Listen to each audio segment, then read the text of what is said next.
하나님의 은혜와 평강과 사랑이 우리 삶 가운데 충만하기를 주의 이름으로 축복합니다. 요한계시록 11장에는 두 증인에 대한 말씀이 나오죠. 이 말씀은 요한계시록 9장 마지막에 나오는 그 질문에 대한 답이라고 하였습니다. 9장 마지막에 나오는 질문이 무엇입니까? 심판으로도 회개하지 않는 이들은 어떡합니까? 라는 질문이죠. 하나님의 심판 앞에서도 회개하지 않으면 하나님의 심판은 무엇을 위한 심판입니까? 이 질문에 대한 답이 10장과 11장의 말씀입니다. 그 중에 11장은 두 증인에 관한 말씀으로 이 질문에 대한 직접적인 답을 주고 있습니다. 바로 두 증인을 통해서 이들이 회개할 수 있다는 것이죠. 13절 말씀 보겠습니다. 그때 큰 지진이 나서 성 10분의 1이 무너지고 지진에 죽은 사람이 7천이라. 그 남은 자들이 두려워하여 영광을 하늘의 하나님께 돌리더라. 여기서 남은 자들은 두 증인의 죽음을 보고 즐거워하고 기뻐하던 자들이었습니다. 이들은 믿는 이들을 미워하고 하나님을 떠난 땅의 사람들이죠. 그런데 이들이 두려워합니다. 그리고 영광을 하나님께 돌립니다. 심판 가운데서도 회개하지 않는 이들이 비로소 하나님을 바라보고 하나님께 영광을 돌리며 하나님을 두려워하였다는 겁니다. 드디어 하나님을 향한 회개가 일어났다는 것이죠. 그것도 10분의 9나 그렇게 합니다. 여기서 7천은 엘리야에게 하나님이 하신 말씀을 인용한 말씀이죠. 엘리야가 하나님 앞에 하나님의 백성이 나 하나밖에 남지 않았다고 말하자 하나님이 아니다, 너 말고 바알의 무릎을 꿇지 않은 자가 7,000명이나 있다 말씀하십니다. 열왕기상 19장 18절 말씀입니다. 그러나 내가 이스라엘 가운데 7,000명을 남기리니 다 바알에게 무릎을 꿇지 아니하고 다 바알에게 입맞추지 아니한 자니라. 엘리야는 하나님을 믿는 자가 나만 남았다 생각했지만 하나님은 하나님의 백성 7,000명을 남겨두셨다 말씀하십니다. 이 7,000명은 이스라엘 전체 수에 비하면 작은 수이지만 하나님의 나라를 세우기에는 부족함이 없는 숫자이죠. 이 7,000명이 오늘 말씀에는 반대의 의미로 쓰입니다. 하나님이 7,000명을 남겨두신다는 것이 아니죠. 7,000명을 제외한 수를 남겨두신다 말씀하십니다. 즉 심판받는 이가 7,000명밖에 안 되고 10분의 1밖에 안 된다는 말씀이죠. 7,000명을 제외한 나머지 수는 나머지 10분의 9는 회개하여 구원에 이른다는 겁니다. 하나님이 그렇게 역사하시겠다는 것이죠. 이 말씀은 소망의 말씀입니다. 지금 너희들이 로마에 의해 기독교인들이 죽임을 당하고 믿는 이들이 없어질 것 같지만 보라, 최후에는 많은 수의 자녀들이 하나님에게로 돌아오게 될 것이다. 그러니 지금의 현실에 절망하지 말고 믿음과 소망으로 복음을 전하라 말씀하시는 것이죠. 지금 우리는 종말과 심판의 시대를 살고 있습니다. 그러나 하나님은 이 종말과 심판의 시대에 하나님의 백성들을 포기하지 않으셨습니다. 하나님은 이 시대 속에 두 증인을 부르시고 그 증인을 통해 하나님의 자녀들을 구원과 생명에 이르게 하십니다. 그 두 증인이 누구인지 그리고 그 증인이 무엇을 행하는지 살펴보고 우리가 이 증인이 되어 우리를 통해 하나님의 구원과 생명을 나눌 수 있기를 주의 이름으로 축복합니다. 먼저 1절과 2절의 말씀을 보면 성전을 측량하라는 말씀과 측량하지 말라는 말씀이 나옵니다. 여기서 성전은 믿는 이들을 말하며 지금의 교회를 이야기하죠. 이들을 측량하라는 말씀은 이들을 보호하겠다는 하나님의 말씀이며 이들을 위한 하나님의 나라를 완성시키겠다는 말씀입니다. 그러나 2절에 보면 성전 바깥 마당은 측량하지 말고 이방인에게 주라 말씀하시죠. 이것은 우리 믿는 이들이 이 세상 속에서 당하는 환난과 고난을 의미합니다. 그리고 그 기간은 42달이죠. 이 42달은 다니엘서에 나오는 핍박 기간을 말합니다. 이스라엘은 BC 168년부터 165년까지 안티오쿠스 4세에 의해 핍박을 당합니다. 이때 예루살렘은 공격당하고 약탈당하였으며 그때 성전에서는 우상 숭배를 행하였고 율법은 불태워졌고 율법과 절기 행사는 금지당했습니다. 42달은 이 시기를 예언한 말씀이죠. 다니엘 7장 25절 말씀입니다. 그가 장차 지극히 높으신 이를 말로 대적하며 또 지극히 높으신 이의 성도를 괴롭게 할 것이며 그가 또 때와 법을 고치고자 할 것이며 성도든 그의 손에 붙임 바 되어 한 때와 두 때와 반 때를 지내리라. 안티오쿠스에 의해 성전이 더럽혀지는 기간을 여기서는 한 때와 두 때와 반 때라고 기록하고 있습니다. 한 때는 1년, 그리고 두 때는 2년, 반 때는 반년을 가리키며 이 수를 합치면 3년 반이 됩니다. 3년 반은 42달이죠. 42달은 1260일입니다. 유대인들에게 있어서 1년은 360일이죠. 그렇기 때문에 3년 반은 1260일이 되는 겁니다.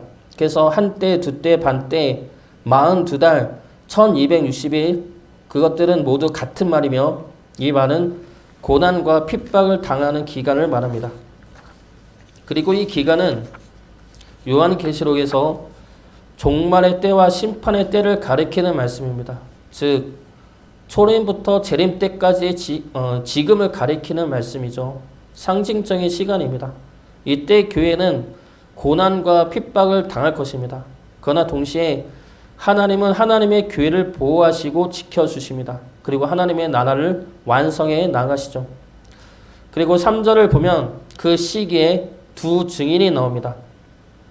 이 두 증인은 증언하는 자를 말하죠. 증언은 최소 2명이 있어야 합니다. 그렇기 때문에 증인으로 2명을 세우는 것이죠.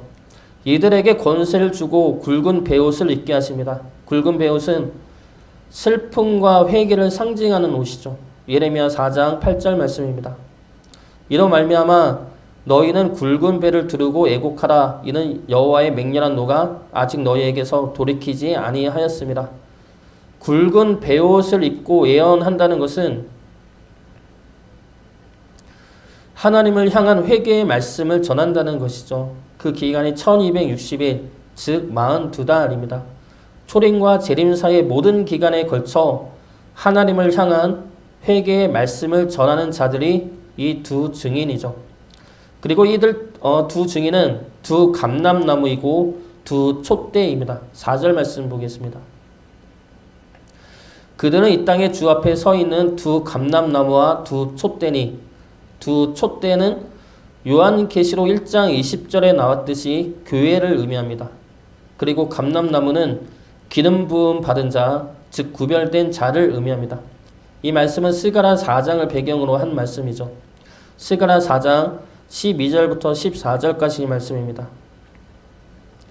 다시 그에게 물어 이르되 금 기름을 흘리는 두 금관 옆에 있는 이 감람나무 두 가지는 무슨 뜻이니까 하니 그가 내게 대답하여 이르되 내가 이것이 무엇인지 알지 못하느냐 하는지라. 내가 대답하되 내 주여 알지 못하나이다 하니 이르되 이는 기름 부음 받은 자 둘이니 온 세상의 주 앞에 서 있는 자니라 하더라. 스가랴의 말씀에서 두 감람나무는 성전을 재건하는 대제사장 여호수아와 스룹바벨을 의미합니다. 이들은 제사장과 정치적 통치자이죠. 이들은 성전을 재건하기 위하여 기름 부음을 받은 자들, 즉 하나님 앞에 구별된 자들입니다. 하나님은 이들에게 촛대와 감람나무 환상을 보여주면서 사람의 힘으로는 할 수 없으나 성령으로 말미암아 성전을 짓게 될 것을 말씀하십니다. 그러므로 감람나무는 기름 부음 받은 구별된 자, 그리고 촛대는 교회를 의미하는데 이들과 함께하며 하나님의 일을 가능케 하는 이는 성령님이라는 겁니다. 다시 정리하면 두 증인은 이 시대 교회이며 거룩하게 구별된 성도를 의미합니다. 바로 우리들이죠.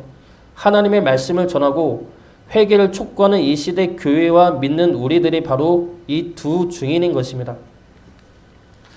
하나님은 두 증인을 이 시대에 세우셨습니다. 바로 우리들을 이 시대에 세우셨고 부르셔서 하나님의 크신 일을 역사해 나가십니다. 바로 하나님의 백성들이 하나님께 돌아오게 만드는 일이죠. 그러면 이 두 증인은 이 시대 속에서 무슨 일을 행하여야 합니까? 첫 번째로 하나님의 말씀을 증언해야 합니다. 예언해야 하죠. 10장에서 요한에게 준 사명은 다시 예언하는 일입니다. 하나님을 믿는다고 말해도 죽는 이 시대에 죽이려 하는 임금과 많은 백성들에게 다시 예언해야 합니다. 하나님의 말씀을 전해야 하죠. 그 말씀이 어떤 말씀입니까? 6절 말씀 보겠습니다. 6절 말씀 중요한 말씀이기 때문에 같이 보도록 하겠습니다.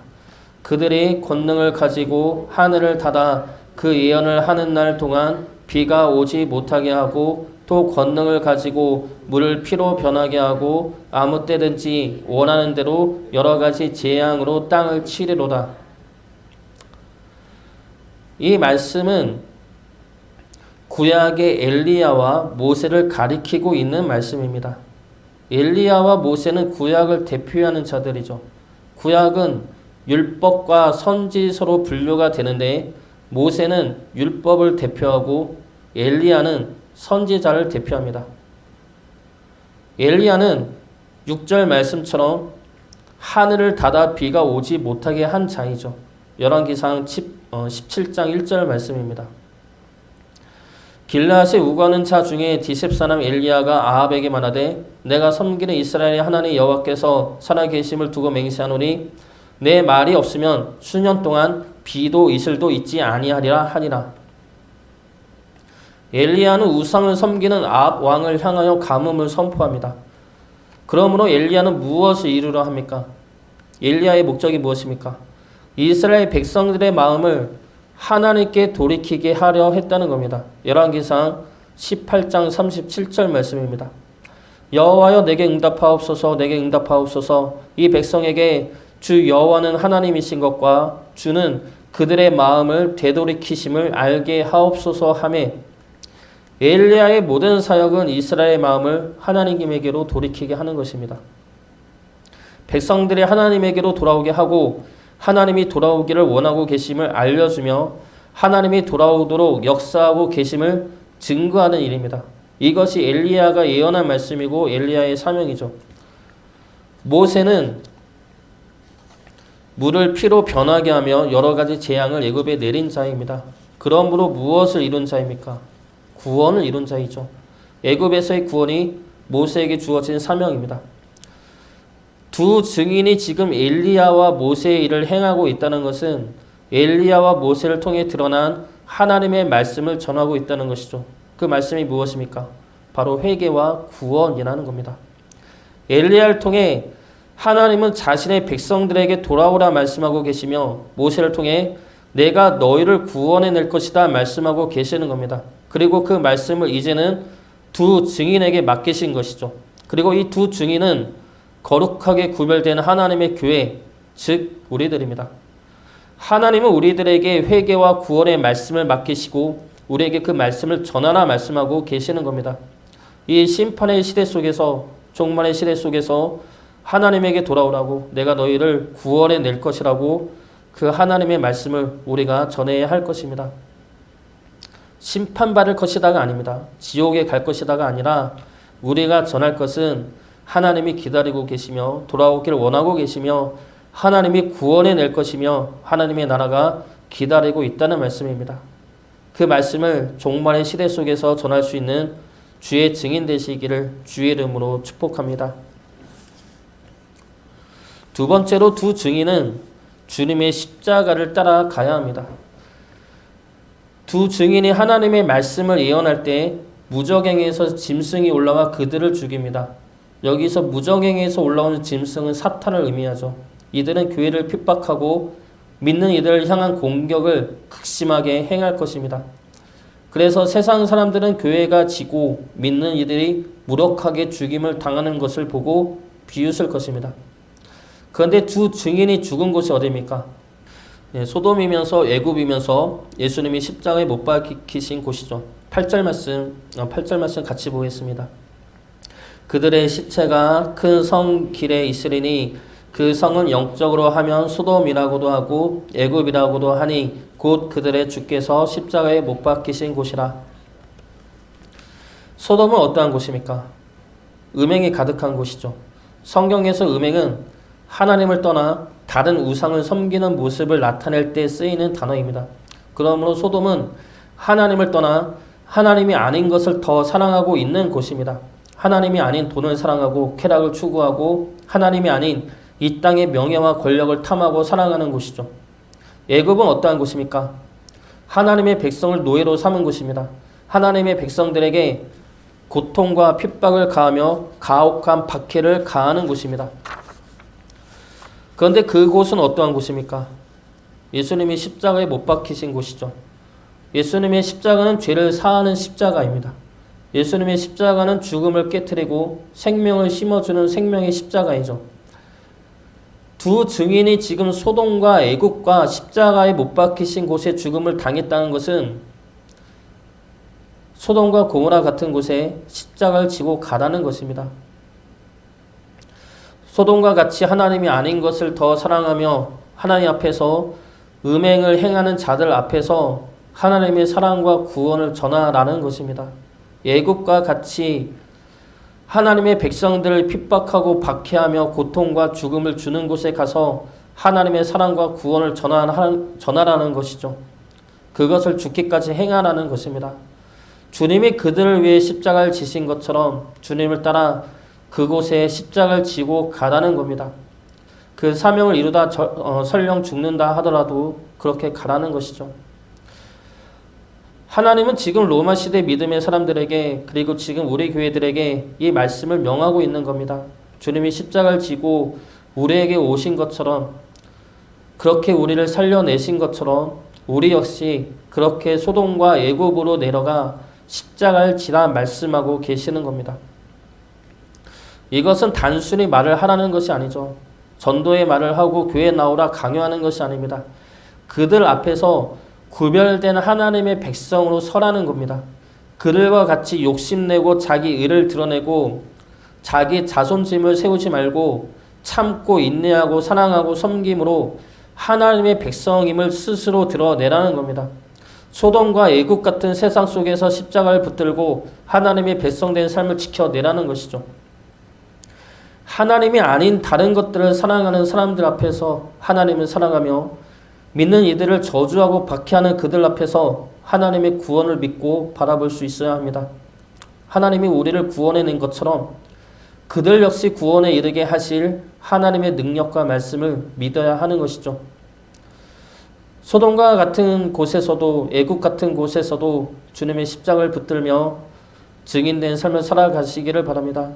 그곳에서 주님의 말씀을 우리의 삶과 우리 생명으로 살아내시기 바랍니다. 그렇게 될 때 우리를 통해 하나님의 사랑과 구원의 역사가 시작될 것입니다. 바로 이것이 세 번째로 두 증인을 통해 시작되는 하나님의 역사하심입니다. 우리가 하나님의 사랑과 구원을 전하고 소돔과 애굽 같은 곳에서 그 사랑과 구원을 지켜낸다면 하나님의 역사가 시작이 됩니다. 9절과 10절 말씀을 보면 두 증인의 죽음에 대해 세상 사람들은 좋아합니다. 왜 좋아합니까? 자신을 돌이키게 하는 하나님의 말씀과 사랑이 견디기 힘들었던 것이죠. 하나님의 말씀이 자신들을 고통스럽게 하기 때문입니다. 하나님의 말씀에 힘이 있어 듣는 이로 하여금 자신을 격동시키기 때문이죠. 그 고통과 격동으로부터 벗어나려면 하나님의 말씀을 전하는 이들을 죽여야 합니다. 그 말씀이 들리지 말아야 하죠. 그래서 두 증인이 죽었을 때 기뻐하며 즐거워하는 겁니다. 그 기간이 3일 반입니다. 그 기간은 두 증인에게 고통과 수치의 기간입니다. 장례도 치르지 못한 채 죽음 가운데 내버려지는 아픔과 절망의 기간이죠. 그런데 그 기간이 왜 3일 반입니까? 3일 반은 3년 반을 함축적으로 줄인 기간입니다. 즉 종말의 때는 3년 반이지만 믿는 이들이 죽음과 같은 고통과 수치의 기간은 3일 반으로 짧게 느껴지는 순간이라는 겁니다. 잠깐의 고통과 수치라는 것이죠. 하나님이 그렇게 제한시키겠다는 겁니다. 그리고 3일 반의 고통과 수치의 기간이 지나면 하나님은 우리를 영화롭게 하실 것입니다. 우리를 다시 살리시어 우리 원수들 앞에서 우리를 하늘로 올려주실 것입니다. 11절과 12절 말씀 보겠습니다. 3일 반 후에 하나님께로부터 생기가 그들 속에 들어가매 그들이 발로 일어서니 구경하는 자들이 크게 두려워하더라. 하늘로부터 큰 음성이 있어 이리로 올라와야 함을 그들이 듣고 구름을 타고 하늘로 올라가니 그들의 원수들도 구경하더라. 우리가 하나님의 증인이 되어 십자가의 길로 나아간다면 우리는 죽어도 죽지 않은 자가 될 것입니다. 세상은 우리를 공격하고 우리 교회를 핍박할 것입니다. 그 공격이 강해서 우리를 아무것도 할 수 없는 절망과 낭망의 상태에 이르게 하고 우리 교회를 처참히 무너뜨려 이 세상에서 죽은 것 같이 보이게 한다 하더라도 하나님은 역사하고 계시죠. 죽은 이에 하나님의 생기를 불어넣어 얼마든지 살려내서 하늘의 영광을 드러내게 하실 것입니다. 세상은 우리의 실패와 고통을 보면서 기뻐하며 즐거워할지라도 우리가 믿음을 지켜낸다면 하나님의 영광이 우리 위에 임하게 될 것입니다. 그리고 그 모습을 우리 원수들이 보게 될 것입니다. 그때 구원의 역사가 일어나고 그때 회개의 역사가 일어나 하나님의 사랑과 생명이 흘러가게 될 것입니다. 그때 우리를 보고 즐거워하고 비웃던 원수들이 하나님의 자녀가 되어 하나님 앞에 통곡하며 애통하는 자가 될 것입니다. 그 영광이 하나님에게 그리고 우리에게 증거되어진다는 것이죠. 우리 어머니가 우리 집에 시집 와서 핍박당하고 고통당하던 기간은 3일 반이나 할 수가 있을 것입니다. 그러나 그 3일 반이 지났을 때 하나님은 우리 엄마를 승리자로 만드시고 우리 가정을 구원에 이르게 하시고 그리고 우리 엄마를 통해 하나님의 살아계심과 역사하심을 보게 하셨습니다. 3년 반이 아니라 실제로는 몇십 년의 기간이죠. 그러나 그 기간이 그 고통과 수치의 그 3일 반이라는 그 기간이 지났을 때 우리는 그 기간보다 그 기간의 고난과 고통보다 더 큰 기쁨과 영광의 시간을 누리게 될 것입니다. 하나님은 그 기간을 그리고 그 구원을 약속하고 계시는 것이죠. 하나님은 이 시대 교회를 두 증인으로 부르셨습니다. 그리고 예언하라 말씀하십니다. 하나님이 아닌 다른 것을 더 사랑하는 소돔 같은 곳에 믿는 이들을 핍박하며 미워하는 애굽 같은 곳에 하나님의 사랑과 구원을 선포하라 말씀하십니다. 주님이 자신의 원수들을 위해 십자가를 지신 것처럼 우리 역시 주님의 십자가를 따라 가라 말씀하십니다. 그렇게 따라갈 때 끝까지 주님의 십자가를 따라가며 주의 사랑과 구원의 말씀을 전할 때 우리를 통해 구원의 역사가 일어나고 회개의 역사가 일어날 것입니다. 그리고 심판 가운데서도 회개하지 않는 이들이 믿는 우리들의 십자가를 통해 애통하며 애곡하게 될 것입니다. 그 역사의 통로로 그 구원의 통로로 그리고 이 시대 두 증인으로 우리가 충실히 살아갈 수 있기를 주의 이름으로 축복합니다.